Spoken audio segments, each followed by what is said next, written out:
The groom refused her at the altar, then the Mafia boss declared, "She comes with me now." The stained glass windows of Holy Trinity Cathedral cast fractured colors across the white marble floor, painting everything in shades of red, gold, and blue. My hands wouldn't stop shaking as I clutched the bouquet of pale roses, their petals already beginning to wilt from the heat of my grip. Whispers moved through the pews behind me like a living thing, growing louder, more insistent with each minute Alex failed to appear.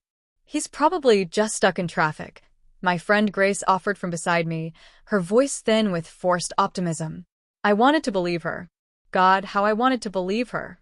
But the text message glowing on my phone screen, hidden within the folds of my dress, told a different story. "I'm sorry. I can't do this. Don't look for me." That was it. 3 years together. 6 months of planning this day. And Alex had reduced it all to 15 words sent from a burner number I didn't recognize. The wedding dress that had fit perfectly at last week's final fitting now felt like it was crushing my ribs. Each breath came shorter than the last. The priest shifted uncomfortably at the altar, his eyes darting between me and the empty doorway where my groom should have been standing for the past 40 minutes. 200 guests. Most of them Alex's colleagues, his family, his friends. All of them watching me slowly dissolve into the most public humiliation of my life. "Maybe you should try calling him again," Grace whispered, though we both knew it was pointless. I'd called 23 times. Every call went straight to voicemail. The murmurs grew louder. I caught fragments of conversations. I told him she wasn't his type, and poor thing, and should someone tell her? Tell me what? That I'd been a fool? That I believed a man who'd never truly seen me as anything more than convenient? That I'd wasted 3 years hoping someone would finally choose me? I already knew. A tear escaped before I could stop it, sliding hot down my cheek and taking my carefully applied makeup with it. I'd spent money I didn't have on that makeup, on this dress, on the flowers, on the reception venue that was probably sitting empty right now, waiting for a bride and groom who would never arrive. "I need to leave," I managed to say, my voice barely audible. I can't do this." As I turned toward the side exit, ready to run, to disappear, to find somewhere I could fall apart in private, the massive oak doors at the back of the cathedral slammed open. The sound cracked through the sacred space like a gunshot. Every head turned. The whispers died instantly. Even the priest froze. A man stood in the doorway, backlit by the afternoon sun streaming through the entrance, his silhouette dark and imposing. He wasn't alone. Men in black suits flanked him on either side, their expressions hard, their eyes scanning the room with a kind of alertness that made my skin prickle with instinctive warning. The stranger stepped forward, and the light caught his face. Dark hair streaked with silver at the temples. Strong, angular features that looked like they'd been carved from stone. A charcoal suit that fit him with the precision of something custom-made, expensive beyond imagination. He moved with the kind of confidence that came from never being told no, or never caring when he was. I didn't know him. I was certain of that. Yet something about the way he looked at me felt disturbingly familiar, as if he'd seen me 100 times before this moment. "Who is that?" Grace breathed beside me. I could only shake my head, frozen in place, as the stranger walked down the aisle with measured, deliberate steps. His gaze, dark, intense, completely unreadable, locked onto me, and I felt the air leave my lungs. The weight of his attention was physical, pressing against my chest, making it impossible to look away. Behind him, more men in suits entered the cathedral. They positioned themselves at the doors, along the walls, blocking every exit with the casual efficiency of people who'd done this before. Whatever this was. The stranger stopped at the edge of the altar, close enough that I could see the faint lines at the corners of his eyes, the small scar cutting through his left eyebrow. Close enough that I could smell expensive cologne mixed with something darker, leather, gunpowder, danger. "Maeve Turner," he said, and his voice rolled through the cathedral like distant thunder. Smooth. Absolute. The kind of voice that expected obedience. How did he know my name? My mouth opened, but no sound came out. The bouquet trembled violently in my hands. Your groom, he paused, his lips curving into something that wasn't quite a smile. Alex Bennett. He's not coming. The words landed like blows. I already knew, but hearing them spoken aloud by this stranger made them real in a way they hadn't been before. I know, I managed to whisper. Do you know why? I shook my head, not trusting my voice. The stranger took another step closer. The priest backed away. Grace's hand tightened on my arm, but she didn't pull me back. She couldn't. We were all caught in whatever was happening, helpless as insects in a web. Alex Bennett stole $1.8 million from my organization, the stranger said, his voice carrying to every corner of the cathedral. He's been skimming from accounts, falsifying records, building his escape for 6 months. And this morning, while you were getting ready to marry him, he boarded a flight to a country with no extradition treaty. The cathedral spun around me. 6 months. While I'd been choosing flowers and tasting cake samples, Alex had been planning to betray not just me, but whoever this man was. Whoever this dangerous, terrifying man was. My voice cracked. I don't understand. What does this have to do with me? The stranger's eyes held mine, and for the first time, I saw something flicker in their depths. Not quite sympathy. Something more complicated. Alex left debts behind. Consequences. He glanced at the guests, at Grace, at the priest, then back to me. I'm here to collect. Terror flooded through me, cold and paralyzing. I don't have that kind of money. I didn't know. I had nothing to do with. I know.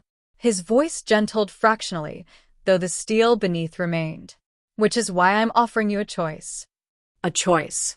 The word was laughable. Men with guns blocking the exits, 200 witnesses trapped in the pews, and this stranger speaking about choices, as if I had any power in this moment. Your fiancé refused you at this altar, he continued, his gaze never leaving mine. I won't. The cathedral went absolutely silent. Even the ambient sounds, the creaking of old wood, the rustle of fabric, seemed to hold their breath. Marry me, the stranger said, and it wasn't a question. Right now. In front of all these witnesses. You come with me as my wife, and Alex's debt disappears. Your family stays safe. You stay safe. My heart hammered so hard I thought it might crack my ribs. And if I refuse? Something dark crossed his face. Not anger. Something colder. Then I collect the debt through other means. From everyone Alex ever cared about. His parents. His sister. His nephew. His eyes held mine. You. The threat was clear, even wrapped in his careful words. Comply, or watch everyone around me pay for Alex's sins. I don't even know your name, I whispered. Carlos Dante. The name detonated in my mind. I'd heard it before, whispered in the kinds of conversations that stopped when someone noticed you listening. Carlos Dante. The man who owned half the city's infrastructure. The man politicians feared. The man whose enemies had a habit of disappearing. I was going to be sick. You have 30 seconds to decide, Maeve. His voice was still calm, almost gentle, as if he were asking me to dinner, not to chain myself to him for life. Say yes, and I'll give you protection, security, everything you need. Say no, and everyone in this cathedral learns what happens when people steal from me. I looked at Grace, at the terrified guests, at the priest who'd gone pale as death, at the men in suits whose hands rested casually near weapons I could now see outlined beneath their jackets. I thought about Alex, thousands of miles away by now, living on stolen money while I stood here paying for his crimes. I thought about the life I'd built, small and fragile and mine, about to be destroyed by a man I'd trusted with my future. And I thought about the stranger, Carlos, whose eyes held mine with an intensity that felt like its own kind of trap. There was something there beyond the threat. A hunger, an obsession, as if he'd been waiting for this moment, planning for it, wanting it. Why? I asked, my voice barely audible. Why me? Carlos's expression shifted, revealing something raw beneath the controlled exterior. Because I've been watching you for weeks, Maeve. While you planned a wedding to a man who didn't deserve you. While you smiled and pretended you were happy. while you settled for someone who could never give you what you need.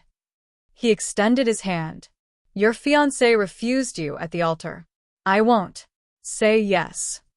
Every instinct screamed at me to run, but there was nowhere to go. No escape from this cathedral or from the consequences of loving the wrong man. I looked down at the wilting roses in my hands, at the white dress I'd saved months to afford, at the future that had disintegrated in the span of an hour. Then I looked at Carlos Dante, dangerous, powerful, terrifying, and made the only choice available to a woman with no choices left. I dropped the bouquet, and I placed my hand in his. Yes, I whispered. Carlos's fingers closed around mine, strong and sure and unbreakable. Good girl, he murmured, so quietly only I could hear.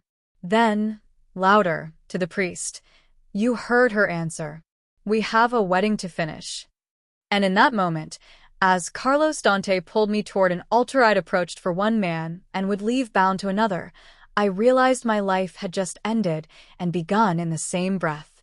I'd come to this cathedral to marry a man who abandoned me. I would leave it married to a man who would never let me go. The heavy oak doors crashed open with enough force to rattle the candelabras flanking the altar. The sound shattered the suffocating quiet, turning every head in the cathedral toward the entrance, where sunlight poured through like stage light, illuminating the silhouette of a man who moved like violence wrapped in expensive fabric. I couldn't breathe, Couldn't think. could only watch as he strode down the aisle with the kind of purpose that made grown men step back and mothers pull their children closer. His entourage fanned out behind him, 6 men in black suits, their faces expressionless, their hands resting near their jackets in ways that made my stomach turn. This wasn't a wedding guest arriving late. This was an invasion. The man's eyes found mine across the length of the cathedral, and I felt the impact like a physical blow. Dark. Intense. Unblinking. He looked at me the way a wolf looks at something it's been tracking for miles. Patient, certain, and absolutely without mercy. Who is that? Grace hissed, her fingers digging into my arm hard enough to bruise.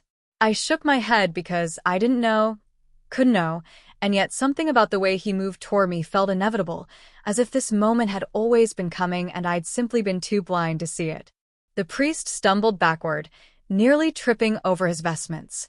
Guests shifted in their pews, some half rising as if considering running, but the men in suits had already positioned themselves at every exit. We were trapped. All of us. Witnesses to whatever was about to unfold. The stranger stopped 3 feet from the altar. Up close, he was even more devastating. Sharp cheekbones, a jaw that could have been carved from marble, and that silver threading through his dark hair that spoke of experience, of control, of a man who'd seen enough violence to know exactly how to wield it. Maeve Turner. My name rolled off his tongue like he'd said it 1,000 times before, like he knew the shape of it intimately. I apologize for the interruption, but I'm afraid your wedding day has become significantly more complicated. My mouth opened, but no sound emerged. The bouquet trembled violently in my hands, petals falling like snow onto the marble floor. His gaze flicked to the empty space beside me where Alex should have been standing. Something cold crossed his features. Your fiancé isn't coming. I imagine you've already figured that out. I don't. My voice cracked. I tried again. I don't understand. Who are you? Carlos Dante. He said it simply, as if the name should mean something. And maybe it should have, because Grace made a small, choked sound beside me, and I heard gasps ripple through the pews. Carlos's attention never left my face. Alex Bennett stole $1.8 million from my organization. He's been siphoning money for 6 months, building his escape while you picked out centerpieces and tasted wedding cakes. His voice held no emotion, just cold, brutal facts. This morning, he boarded a private jet to Sao Paulo. He's not coming back, Maeve. Not for you. Not for anyone. The cathedral spun. 6 months. While I'd been planning our future, Alex had been planning his escape. While I'd been choosing flowers, he'd been stealing from men who killed people for far less. I didn't know, I whispered. I swear I didn't. I know. Carlos's voice gentled fractionally, and somehow that was more terrifying than the coldness had been. You're not responsible for his crimes, but you are connected to them, and that creates a problem. He took a step closer, and I smelled expensive cologne mixed with something darker. Gunpowder, maybe, or just the scent of power itself. His hand extended between us, palm up, an offering that looked nothing like one. Your fiancé refused you at this altar, Carlos said, his dark eyes holding mine with an intensity that made my knees weak. I won't. Come with me now. As my wife. Marry me here, in front of all these witnesses, and Alex's debt disappears. You'll be protected. Safe. Beyond the reach of anyone who might want to use you to get to him, or to me. My heart hammered so violently, I thought everyone could hear it. And if I refuse? Something flickered in his expression. Not quite regret, but close. Then I collect the debt, through other channels. Alex's parents in Connecticut. His sister and her husband in Boston. His 12-year-old nephew. His jaw tightened. You. I don't want to do that, Maeve. But I will if you give me no choice. The threat hung in the air between us, wrapped in civility, but no less deadly for it. I looked at his extended hand, then at the guests frozen in horror, then at the men with guns blocking every door. This wasn't a proposal. It was a takeover. Why? The word came out barely audible. Why would you want to marry me? Carlos's expression shifted, revealing something raw beneath the controlled surface. Because I've been watching you for weeks. I know you take your coffee black. I know you volunteer at the Children's Hospital every Tuesday. I know Alex never deserved you. His voice dropped lower. And I know that if I let you walk out of this cathedral alone, someone else will come for you. Someone who won't offer you a choice. My vision blurred with tears I refused to let fall. This couldn't be happening. This couldn't be real. But Carlos's hand remained extended, steady and certain, and behind him his men waited with the patience of predators who knew their prey had nowhere to run. I thought of Alex, safe in Brazil on stolen money. I thought of his family, innocent and unsuspecting. I thought of myself, standing in a wedding dress bought for a man who'd abandoned me, facing a future that had just collapsed into ash. And I thought of Carlos Dante, whose eyes held mine with something between possession and protection, and whose hand waited to either save me or destroy me. I didn't have a choice. I never had a choice. The bouquet slipped from my fingers, hitting the marble with a soft, final sound. And I placed my trembling hand in his. Carlos's fingers closed around mine, warm, strong, unbreakable. Good, he murmured. Then louder, to the priest who'd gone pale as death. We have a wedding to finish. Carlos didn't release my hand. His grip was firm but not painful, a constant reminder that I'd just signed away whatever remained of my freedom. The priest stared at us with the wide-eyed horror of a man who'd just watched his cathedral become a crime scene. Father, Carlos said, his voice carrying the kind of authority that expected immediate obedience. You have a ceremony to perform. I suggest you begin. I can't, this isn't. The priest's hands shook as he clutched his Bible. This is highly irregular. The bride was meant to marry someone else. The proper documentation, One of Carlos's men stepped forward, and the priest's protests died in his throat. The bride, Carlos said softly, dangerously, is standing here of her own free will. She's agreed to become my wife. You will perform the ceremony, or I'll find someone who will. His thumb stroked across my knuckles, a gesture that might have been comforting if it weren't so clearly possessive. We're all waiting, Father.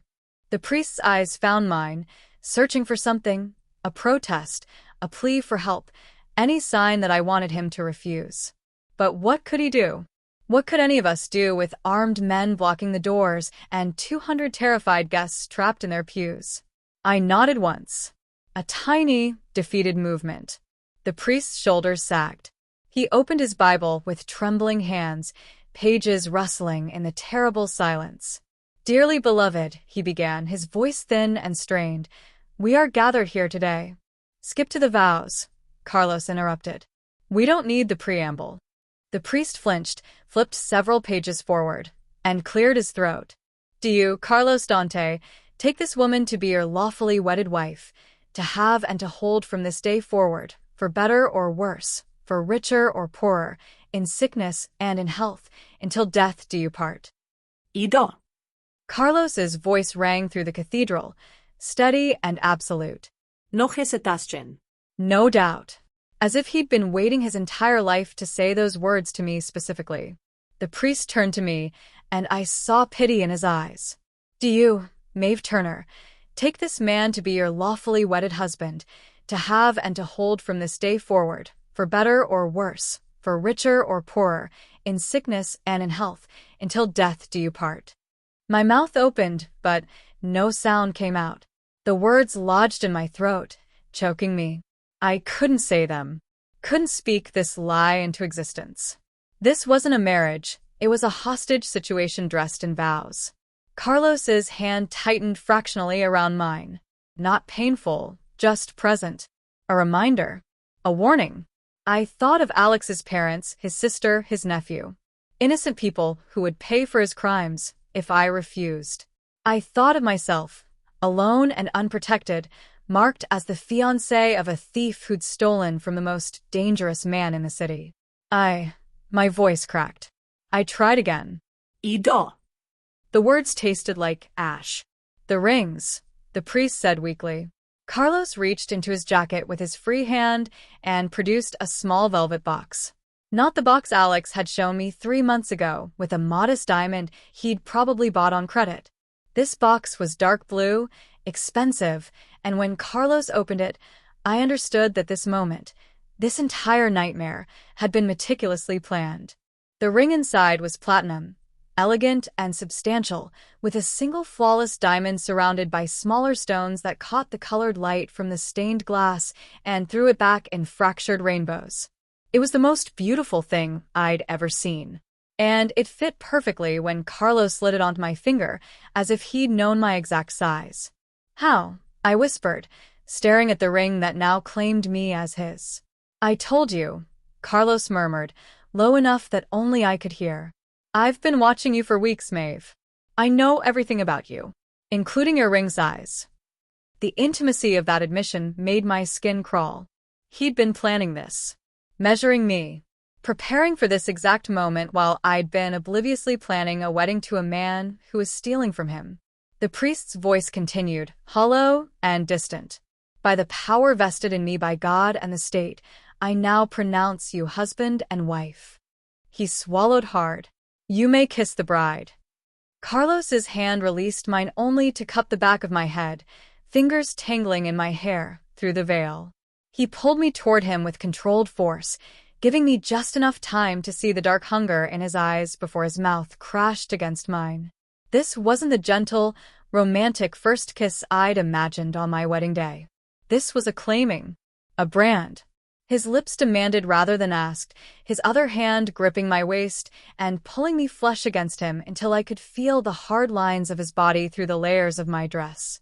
He kissed me like he owned me, like he'd been starving for this and was finally allowed to take what he wanted. Gasps echoed through the cathedral. Someone, maybe Grace, made a choked sound of protest. Carlos didn't care.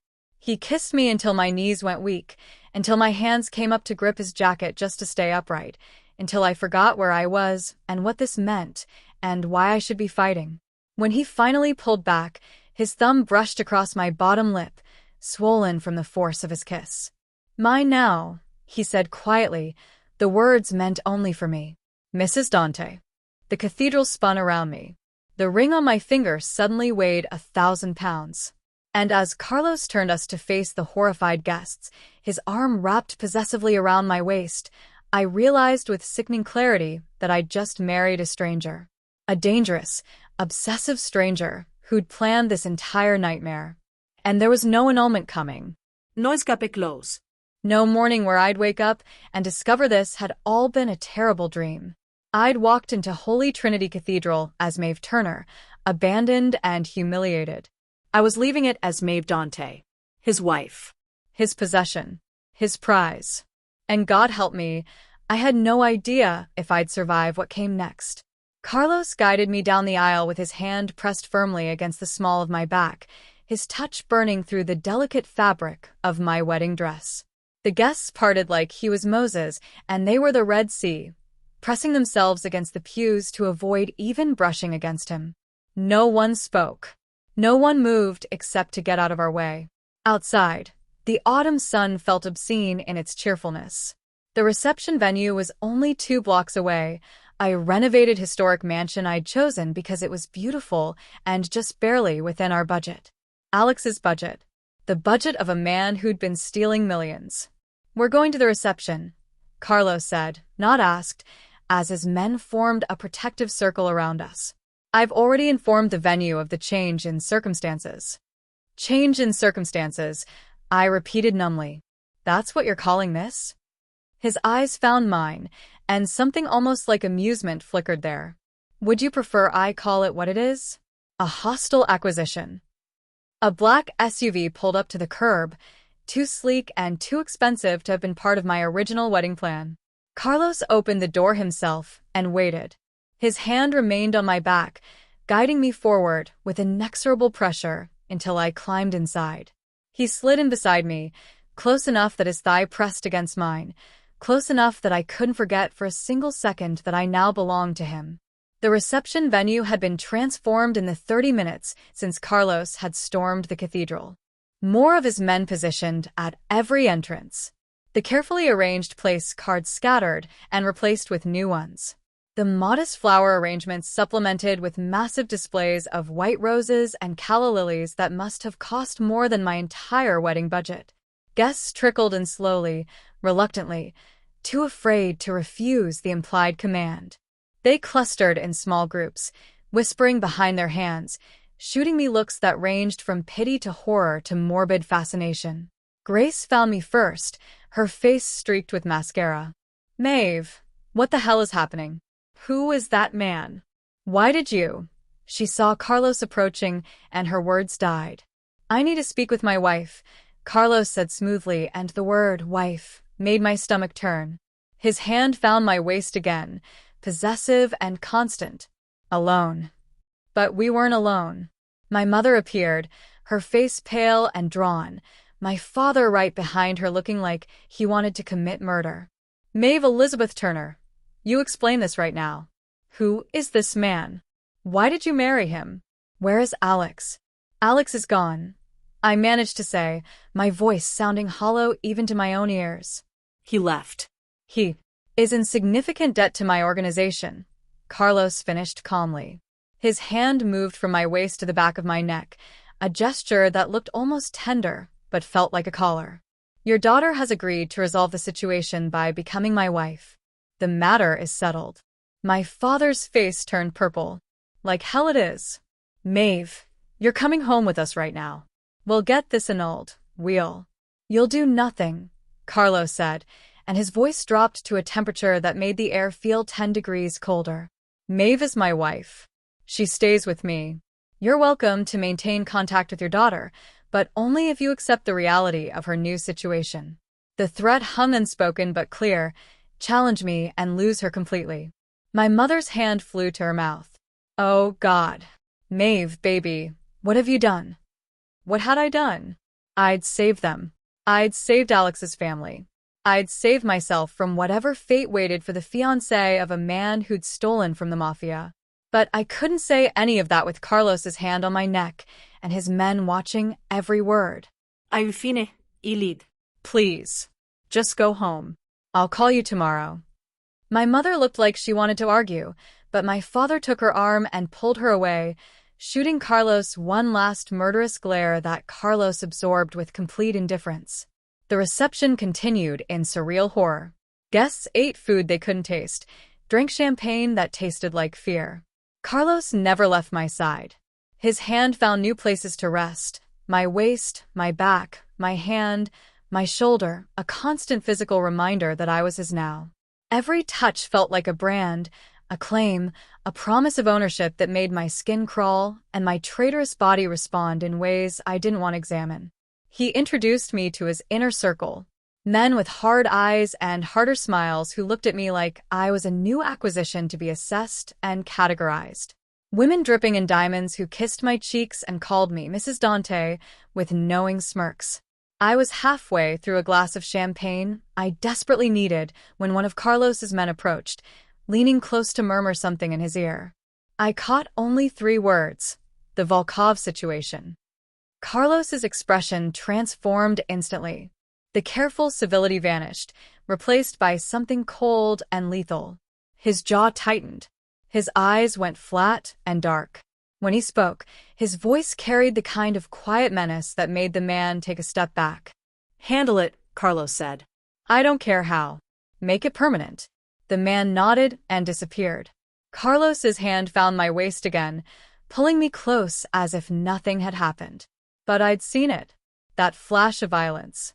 That casual order that probably meant someone was going to die tonight. Maybe was already dead. I'd married a man who killed as easily as he breathed. A man who could kiss me at the altar one moment and order someone's execution the next. And as Carlos's lips brushed my temple in what anyone watching would think was a tender gesture, I realized with sickening clarity that there was no going back from this. I was Mrs. Dante now. And I had no idea if I'd survive what that meant. The SUV rolled through iron gates that opened automatically, revealing a private road lined with ancient oak trees. In the dying light of evening, Carlos's estate materialized like something from a dark fairy tale, all stone and steel and impossible wealth. It wasn't a house. It was a fortress. "Welcome home," Carlos said, and the word home made my chest constrict. The main house sprawled across what had to be several acres, 3 stories of limestone and glass with wings extending in both directions. Floodlights illuminated manicured gardens and marble fountains. Security cameras perched at every corner, their red lights blinking like predatory eyes. Men in dark suits patrolled the grounds with the disciplined precision of soldiers, not security guards. This wasn't a residence. It was a compound. The SUV stopped at the front entrance, where more staff waited in formal uniforms. A valet opened my door before I could reach for the handle. Carlos emerged from his side and came around to offer his hand, and I realized with sick understanding that even this simple gesture was theater, establishing ownership, demonstrating possession for anyone watching. I took his hand because I had no choice. Inside, the house was even more intimidating. Soaring ceilings, crystal chandeliers, marble floors polished to mirror brightness. Original artwork on the walls that probably cost more than most people earned in a lifetime. Everything was beautiful, expensive, and cold. Like a museum. Like a mausoleum. Staff lined the entrance hall. Housekeepers, chefs, assistants. All watching our arrival with carefully blank expressions. As Carlos passed, they bowed. Actually bowed, like he was royalty or a warlord. Maybe he was both.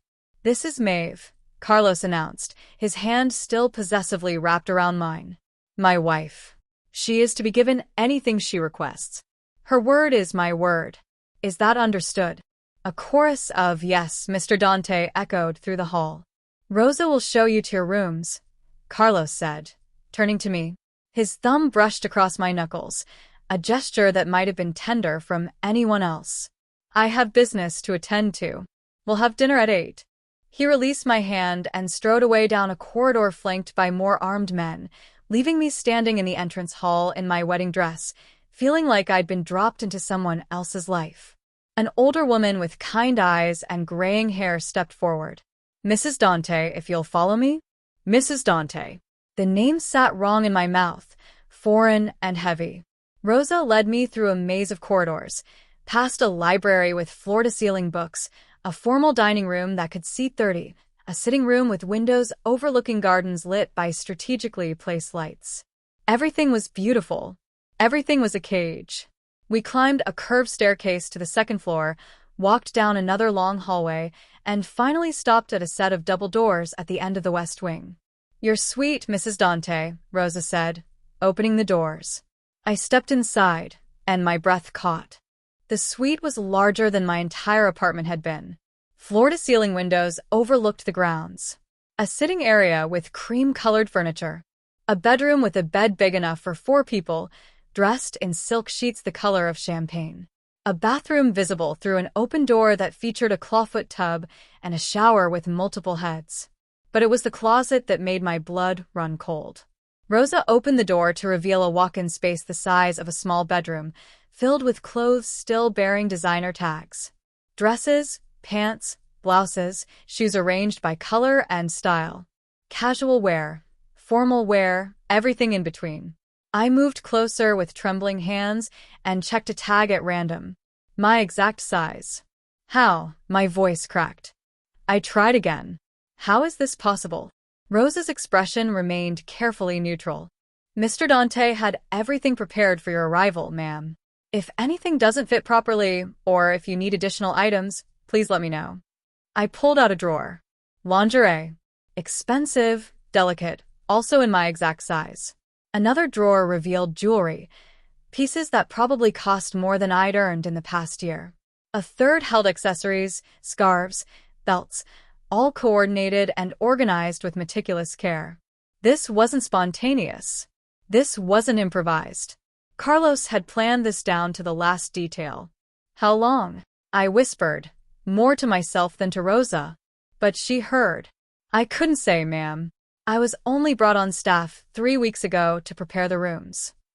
3 weeks. While I'd been choosing wedding favors and addressing invitations, Carlos had been preparing a prison decorated to look like luxury. Rosa excused herself quietly, leaving me alone in the massive suite. I walked to the windows and looked out at the grounds. More guards. More cameras. More walls. The door opened behind me. I didn't need to turn around to know it was Carlos. I could feel his presence like a change in air pressure.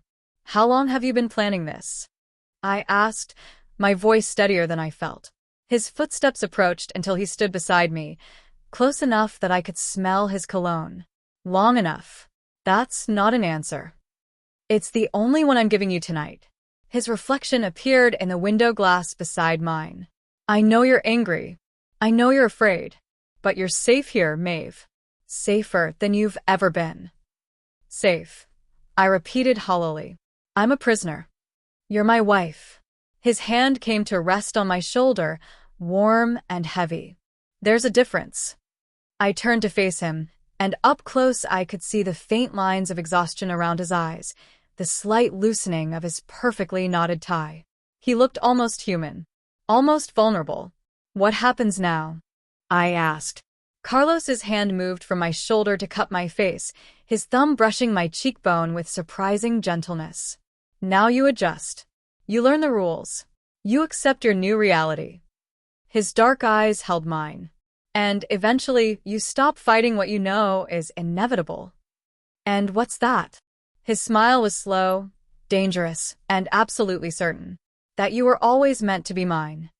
Carlos left me standing by the window, his final words hanging in the air like a promise and a threat.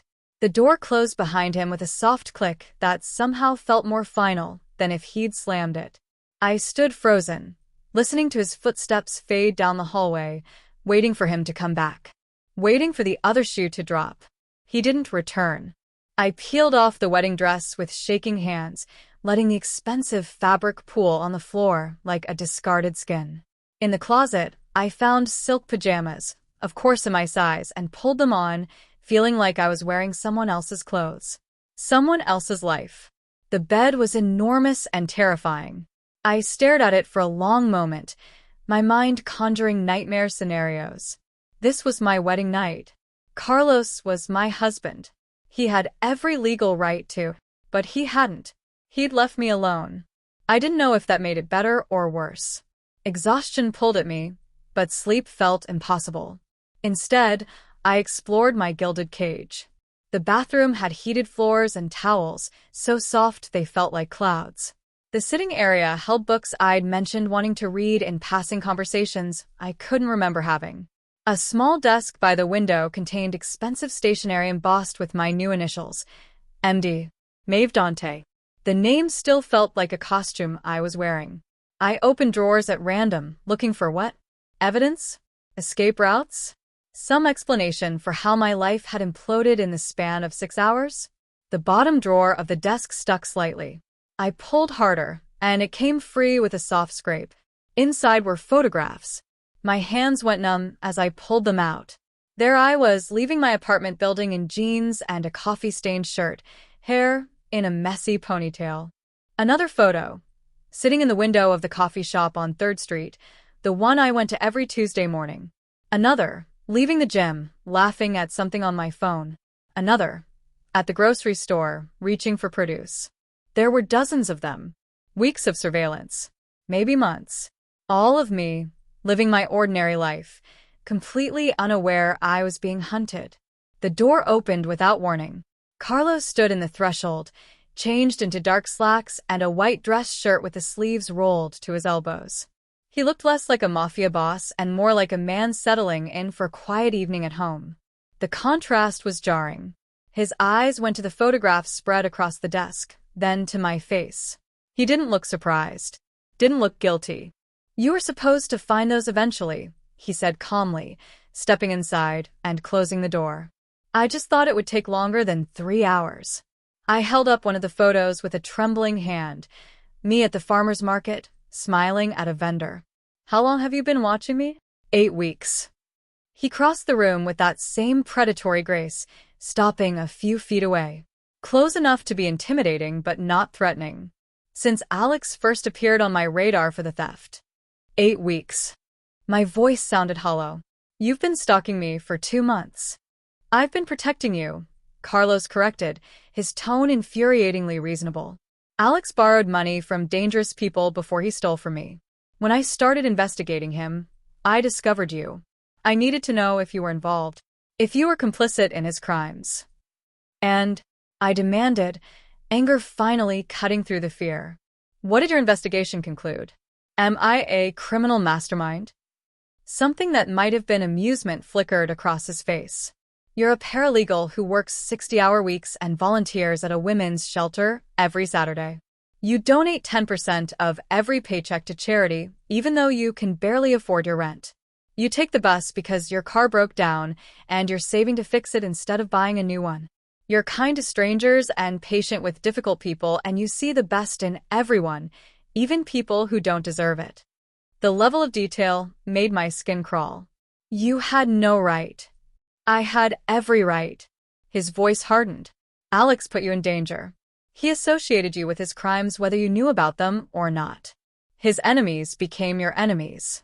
And when he ran, he left you defenseless. So you decided to what? Collect me like I'm part of his debt." Carlos moved closer, and I instinctively backed against the desk. He stopped immediately, hands raised slightly in a gesture of peace that didn't match the intensity in his eyes. "I decided to protect you," he said quietly. "Alex was careless with you, Maeve. He took everything you offered and gave nothing back. He was planning to leave you at that altar long before today. I have the emails to prove it. He was going to disappear and leave you to face the consequences of his theft alone. And you're better?" I shot back. "You forced me to marry you. I gave you a choice." "That wasn't a choice. That was an ultimatum." "Yes," Carlos agreed simply. "Because you wouldn't have chosen me otherwise. You would have tried to handle this alone, and Alex's enemies would have found you within a week." His jaw tightened. "I've spent 2 months watching you, learning you, protecting you from threats you didn't even know existed. I wasn't going to lose you to someone else's violence." The possessiveness in his voice made my pulse spike. "You don't own me. I married you. I put my ring on your finger. I brought you into my home and put my name on you." He took another step closer, and this time I had nowhere to retreat. "I own you in every way that matters, Maeve. But I'm not Alex. I won't be careless with you. I won't waste you. And I sure as hell won't abandon you." His hand reached up slowly, giving me time to pull away. When I couldn't, he brushed his knuckles across my cheek with devastating gentleness. "Get some rest," he said softly. "The West Wing is yours. I won't come here unless you invite me. You're safe from everyone, including me." He left, closing the door quietly behind him. And I stood alone in my beautiful prison, surrounded by evidence of his obsession, wearing his ring, bearing his name, and absolutely terrified by the realization that some dark, twisted part of me had believed every word he'd said. 3 days passed in a blur of luxury and surveillance. I woke to breakfast prepared by a chef who knew somehow that I liked my eggs scrambled soft and my coffee strong. I ate alone in the massive dining room while armed men patrolled outside the windows. I existed in a rhythm I hadn't chosen, but was learning by necessity. Carlos's world operated on rules I was still discovering. The East Wing was off-limits, his private office meeting rooms, spaces where men in expensive suits came and went at all hours. I learned to recognize the sound of his business. Raised voices in Russian, tense conversations in Italian, the kind of silence that preceded violence. I wasn't allowed to attend those meetings. Wasn't allowed to ask questions about the men who arrived with briefcases and left looking either relieved or terrified. Carlos made that clear the first morning when I'd wandered too close to his study. "The East Wing is not for you," he'd said, his voice gentle but absolute. His hand had found my waist, turning me back toward the stairs. "What I do there is not something you need to see." "I'm your wife," I'd protested. "Don't I have a right to know?" "You have a right to be protected from it." His thumb had brushed my hip bone, a casual touch that felt like a brand. "Trust me, Maeve. You don't want to see what I do to keep you safe." The rules crystallized over those first few days. I could go anywhere on the grounds, but not beyond the gates without guards. I could call my family, but only on a phone Carlos provided, and he made no secret that the calls were monitored. I could have visitors, but only after they were vetted and approved. And I absolutely could not ask about his business. "This is for your protection," he'd explained over dinner on the second night. "The less you know, the safer you are. If my enemies ever got to you, they couldn't use you to extract information you don't have." "Your enemies?" I'd repeated. "You mean the people you're having killed in your study?" Carlos's expression hadn't changed. He'd simply cut another piece of his steak, chewed deliberately, and met my eyes. "I mean the people who would hurt you to hurt me. And yes, I eliminate threats. That's how you stay alive in my world." I should have been horrified. Should have been planning escape. But every morning I woke up in silk sheets instead of dead in a ditch somewhere, and I started to understand the brutal arithmetic of Carlos's protection. What surprised me was the kindness woven through the control. On the fourth morning, I'd skipped breakfast, too anxious to eat. Carlos had appeared in my suite at noon with a tray of food himself, soup, bread, fruit arranged like art.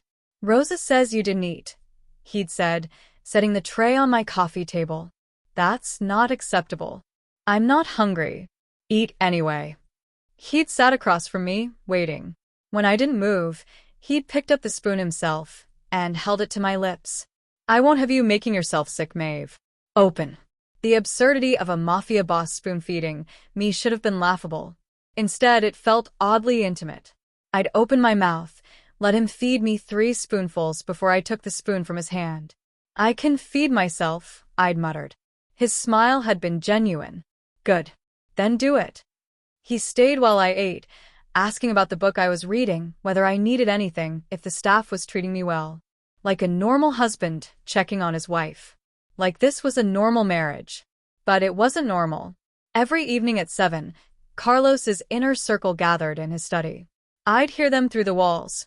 Victor with his Ukrainian accent, Marco with his nervous laugh, Julian with his cold precision. I'd hear Carlos's voice, calm and authoritative, giving orders I couldn't quite make out. And then silence. Gunshots sometimes, muffled by distance and walls. A body being moved. The smell of bleach drifting through the ventilation system. Carlos would emerge hours later, his shirt sometimes stained, his knuckles sometimes bruised, and he'd find me wherever I was hiding, the library, my suite, the conservatory, and ask if I wanted tea. "You're afraid of me," he observed one night, finding me curled in a window seat overlooking the gardens. "Yes," I admitted. "Good." He sat beside me, close enough that his thigh pressed against mine. "Fear will keep you careful." "But Maeve," his hand found my face, tilting it toward him. "I'm not the one you need to fear. Everything I do to protect what's mine. I'm not a possession." "No," he agreed. "You're my wife." which is far more important. His thumb traced my lower lip, and I hated the way my breath hitched. Hated the way my body responded to his proximity, even as my mind screamed warnings. "You're adjusting," Carlos murmured, his dark eyes searching mine. "Learning. That's good. But I need you to understand something." His hand moved to the back of my neck, firm but not painful. "The rules aren't negotiable. You don't leave without guards because I have enemies who would love to hurt me through you. You don't talk to outsiders because information is currency in my world. And you don't question my business because I won't put that darkness in your head. So, I just exist here? A bird in a cage.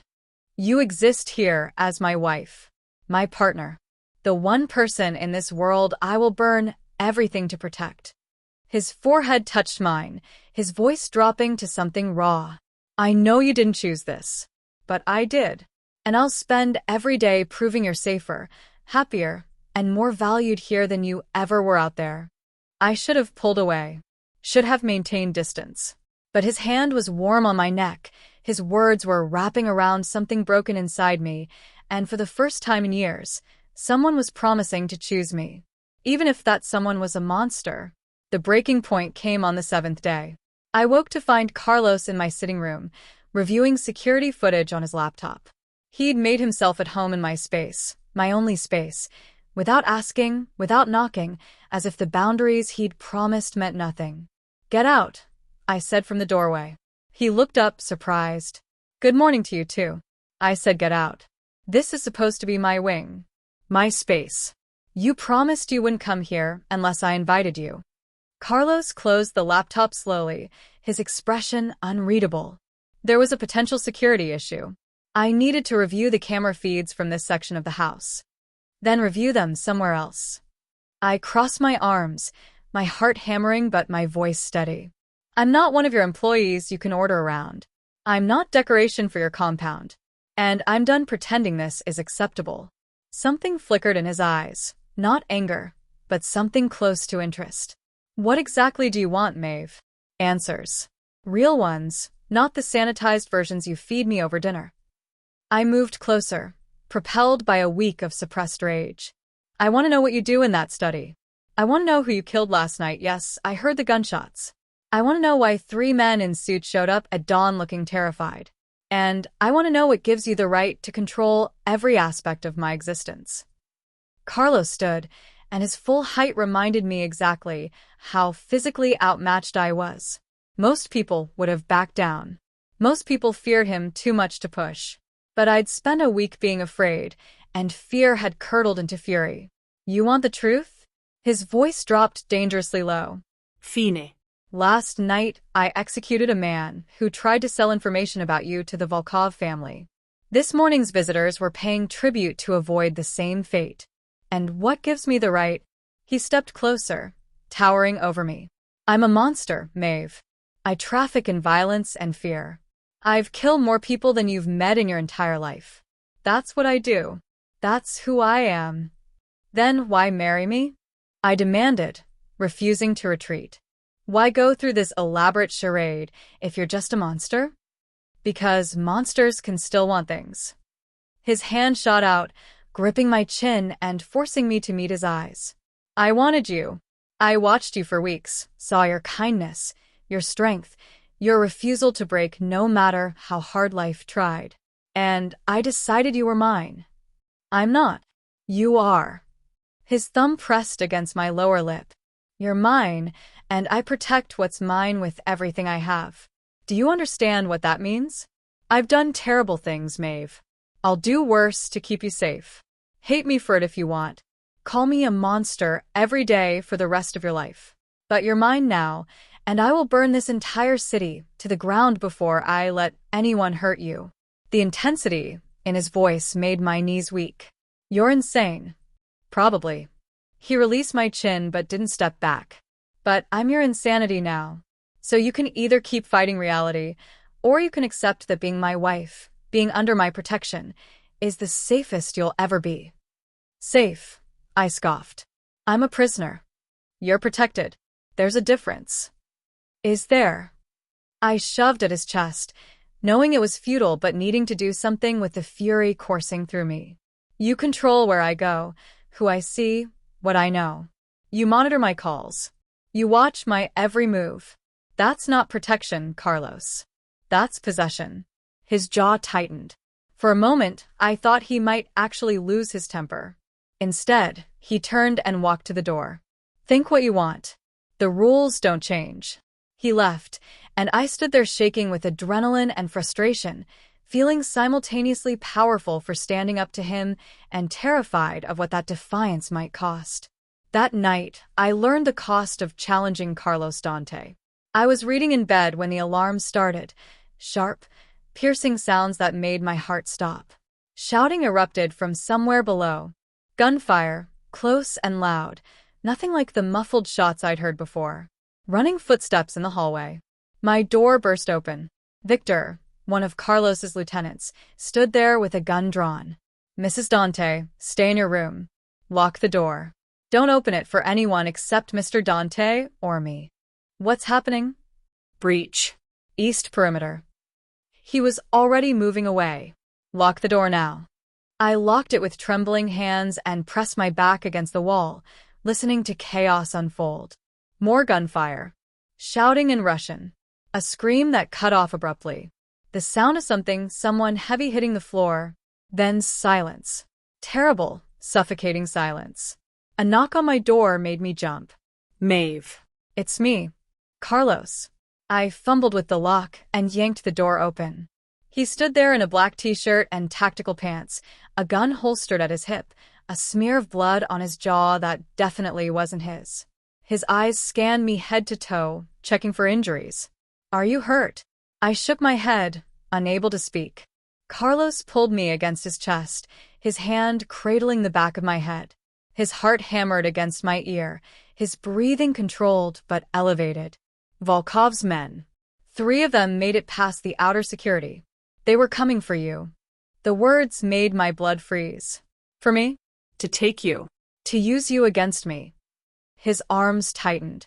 They didn't make it past the 2nd floor. They won't make it anywhere ever again. I pulled back to look at him. You killed them. Yes. No hesitation. No regret. And I'd kill 100 more to keep you safe. That's what I meant, Maeve. This is the world you married into. My enemies are real. The danger is real. And every rule I've given you, every boundary I've set, it's all to keep you alive. I thought of my defiance this morning, of demanding freedom and answers, of calling him a monster. He was a monster, but he was a monster who just killed 3 men to protect me. I'm sorry, he whispered. Don't be. Carlos's hand cupped my face, his thumb wiping away a tear I hadn't realized had fallen. Just understand. You're mine to protect. And I take that responsibility very, very seriously. I couldn't sleep after the attack. Every shadow felt like a threat, every sound like footsteps coming for me.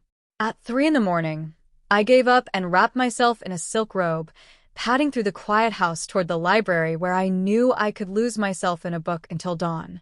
Carlos's study door was cracked open, light spilling into the darkened hallway. I should have walked past, should have respected the boundary.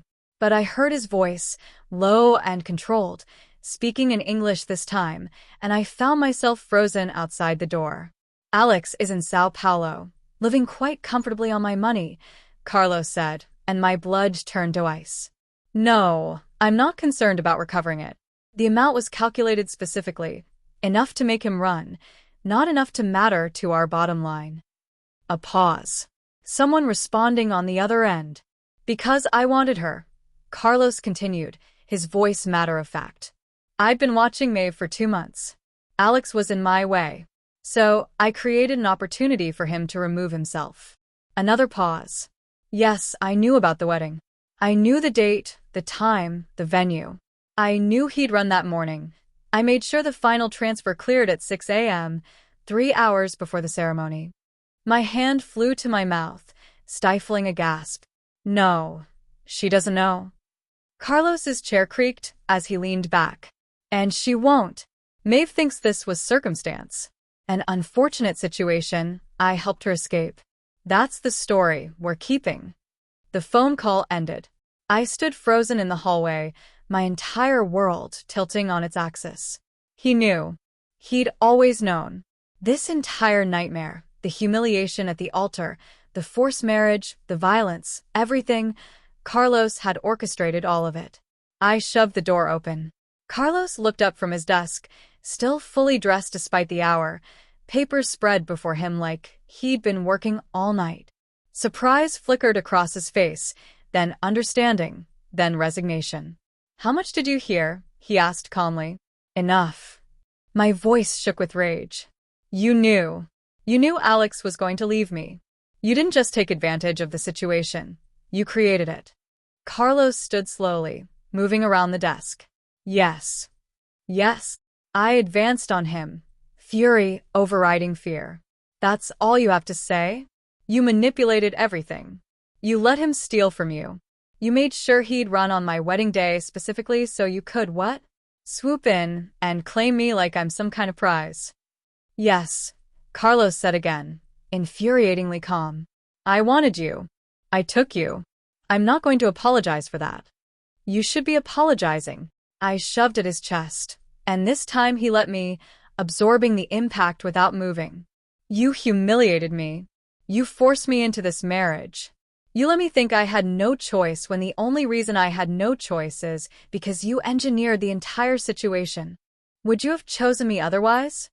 His voice cut through my rage like a blade. If I'd approached you at a coffee shop, asked you to dinner, courted you properly, would you have said yes to a man like me? That's not the point. That's exactly the point. He caught my wrists as I tried to shove him again, holding them firmly. You were with Alex, a man who took you for granted, who saw your kindness as weakness, who was planning to leave you long before I gave him the means to do it. Yes, I read his emails. He was shopping for exit strategies 2 months before I ever got involved. Stop. You want honesty? Here's honesty. Carlos pulled me closer, his grip unbreakable. I watched you for 8 weeks. I saw how Alex treated you. The dismissive comments, the way he'd cancel plans last minute, the way he never once asked what you needed. I saw you shrinking yourself to fit into his life. And I decided you deserved better. Better? I laughed bitterly. You call this better? You forced me into marriage. You made me a prisoner. I made you my wife. His voice dropped to something raw and dangerous. I gave you protection, security, a home where you don't have to work yourself to exhaustion just to survive. I gave you staff who treat you with respect, guards who would die to protect you, and a husband who will never, ever take you for granted. A husband who manipulated and controlled me. Yes. He didn't flinch from the accusation. I controlled the situation because if I hadn't, you'd be dead right now. Alex's other creditors would have come for you. The Volkovs would have taken you. Someone else would have used you to get to him, or to me. So, I took you first. I claimed you. I married you. And I've kept you alive for 2 weeks in a world where being connected to Alex Bennett is a death sentence. Tears burned my eyes. You had no right. I had every right. His hands moved to cup my face, forcing me to meet his eyes. I've done terrible things, Maeve. I've killed, manipulated, destroyed lives without hesitation. And I'd do all of it again to have you here, safe, mine. If you want to hate me for that, hate me. I can live with your hatred as long as you're alive to feel it. This isn't love, I whispered. This is obsession. Maybe. His thumb brushed away a tear tracking down my cheek. But answer me honestly, do you feel safer here than you did with Alex? Do you sleep better knowing I'm down the hall? Do you eat better, breathe easier, exist with less fear than you did in that tiny apartment, working yourself to death for a man who is planning to abandon you anyway?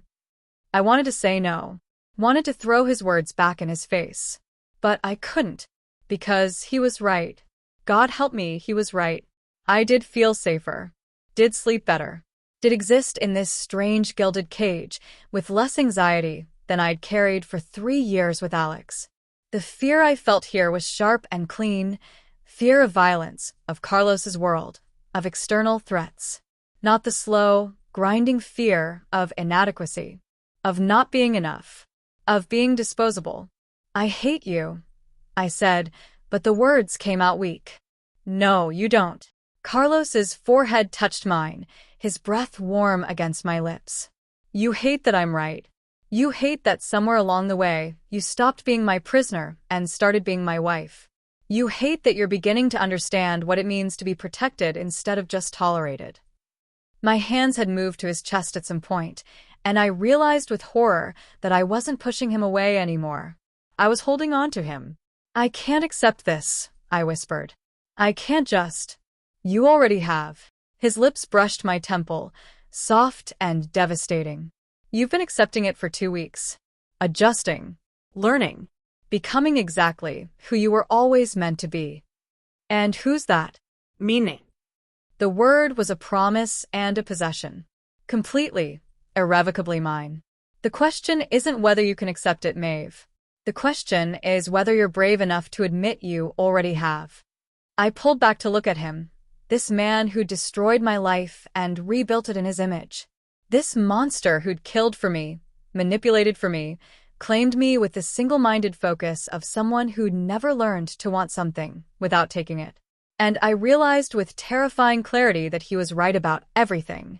I had adjusted, had started to crave his presence, his protection, his attention, had begun to see past the monster to the man who noticed when I skipped meals, who asked about my books, who touched me with unexpected gentleness and looked at me like I was something precious worth protecting.